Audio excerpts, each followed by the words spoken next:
കുറേ നാൾ മുമ്പ് ഇൻസ്റ്റാഗ്രാം തുറന്നാൽ ഏറ്റവും അധികം കേൾക്കുന്ന പാട്ടായിരുന്നു ദുനിയാവിൽ ആരാണ്ട എന്ന് തുടങ്ങുന്ന ഒരു റാപ്പ് സോങ്.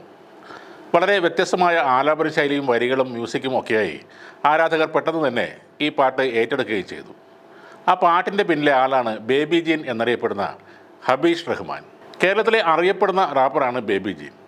ഈയിടെ അറസ്റ്റും പുലിപ്പല്ല് സംഭവമൊക്കെ ഉണ്ടായ ശേഷം വേടനെക്കുറിച്ച് സംസാരിക്കുകയാണ് ബേബി ജീൻ.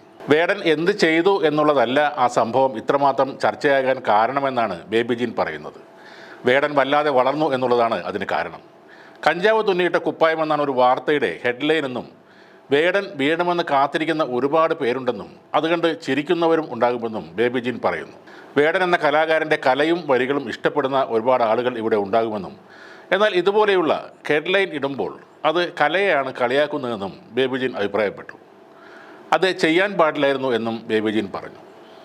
ഒരു പ്രമുഖ ചാനലാണ് കഞ്ചാവ് തുന്നിയിട്ട കുപ്പായം എന്ന തലക്കെട്ടിൽ വേടനെക്കുറിച്ചുള്ള വാർത്തകൾ കൊടുത്തത്. അത് കണ്ട് ചിരിക്കുന്ന ഒരുപാട് പേരുണ്ട്. എന്നാൽ ഇത്തരം ഹെഡ്ലൈനുകൾ വാസ്തവത്തിൽ അപമാനിക്കുന്നത് നമ്മുടെ ആർട്ടിനെയാണ്, കലയെയാണ്. അത് ഒഴിവാക്കണം എന്നാണ് ബേബി ജീൻ പറഞ്ഞത്.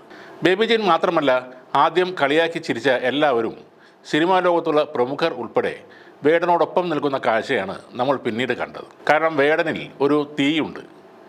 നീതി നിഷേധങ്ങൾക്കെതിരെ ആളിപ്പടരുന്ന തീയാണത്. എത്ര കെടുത്താൻ ശ്രമിച്ചാലും അത്ര പെട്ടെന്ന് ആ തീ അണഞ്ഞു പോകില്ല.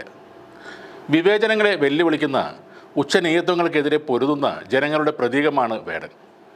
ശബ്ദമില്ലാത്തവരുടെ അല്ലെങ്കിൽ ശബ്ദം അടക്കി പിടിക്കേണ്ടി വന്നവരുടെ ശബ്ദമാണ് നമ്മൾ വേടനിലൂടെ കേൾക്കുന്നത്.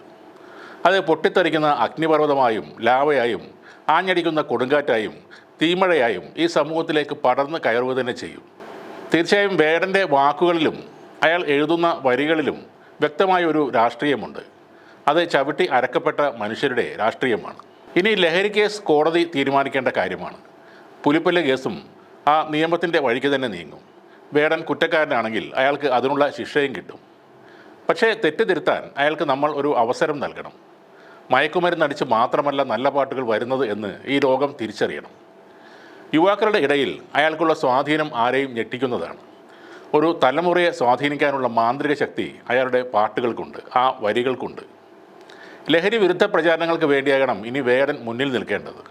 വേടൻ്റെ പാട്ടിലൂടെ മയക്കുമരുന്ന് ഒരു മഹാവിപത്താണെന്ന് ഇവിടുത്തെ യുവജനങ്ങൾ തിരിച്ചറിയണം. ഈ നാട്ടിലെ യുവാക്കൾക്ക് വേണ്ടി വേടൻ അവരുടെ ഒരു പ്രതീക്ഷയായി തന്നെ കൂടെ നിൽക്കണം.